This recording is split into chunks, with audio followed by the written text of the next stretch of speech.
బేసిక్గా నాకు birthday celebrate చేసుకోవడం ఇష్టం ఉండదు. బట్ లాస్ట్ ఇయర్ తాతయ్య చనిపోయారు. సో మేమేం సెలబ్రేట్ చేసుకోలేదు. బట్ ఈ ఇయర్ నేను ఏదైనా కేక్ కట్ చేసుకుందాం ఇంట్లో వాళ్ళతో అందరితో కలిసి అనుకున్నాం.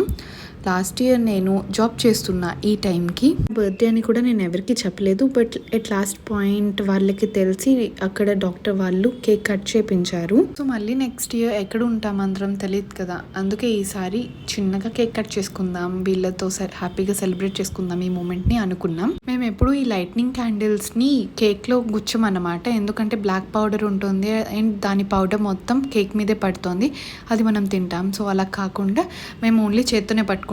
బట్ ఈసారి నా క్యాండిల్ చూసారా ఎంత టైం వెలిగిందంటే ఒక 5 minutes అలా కాలుతూనే ఉంది, దివాళీ ఫైర్ క్రాకర్ లాగా. సో ఎట్ లాస్ట్ అది ఆరిపోయినాక అందరికీ కేక్ తినిపించా. డాడీకి, చరణ్కి, జషుకి, అక్కకి, అమ్మకి, నానమ్మకి, అందరికీ. బర్త్డే అంటే మార్నింగే టెంపుల్కి వెళ్ళి మంచిగా మన ఫ్యామిలీ వాళ్ళతో సెలబ్రేట్ చేసుకుంటే ఇంకేం అవసరం లేదు అనిపిస్తుంది.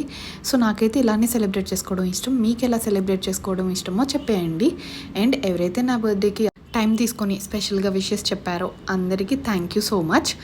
ఎప్పుడూ అందరూ సంతోషంగా ఉండాలి అని కోరుకుంటున్నాను. అండ్ ఎప్పుడూ ప్రాబ్లమ్స్ అనేవి వస్తూనే ఉంటాయి.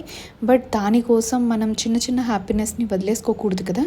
సో లైఫ్ అనే ఒక ప్రాబ్లంలో అందరూ ఎప్పుడు ఇలానే హ్యాపీగా చిన్న చిన్న మూమెంట్స్ని సెలబ్రేట్ చేసుకోవాలని కోరుకుంటున్నా. Thank you for watching.